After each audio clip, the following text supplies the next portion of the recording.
Update ko nga pala tayo sa ito dito sa aming harapan na dating binabaha. Ngayon hindi na ito binabaha. Ayan, inayos ng barangay yung mga barabong butas sa mga kanal.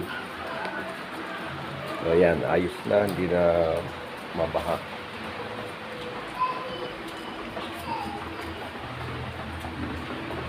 Ayan, wala nang hindi na binabaha, wala nang nanggagaling sa karsadang tubig. Inayos na yung kabilang kanal.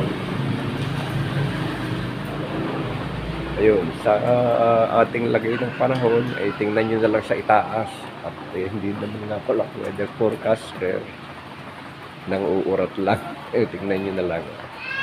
Basta ang update ko lang sa inyo yun. Ito, tingnan nyo, wala na siyang tubig na dati nagbabaha dito.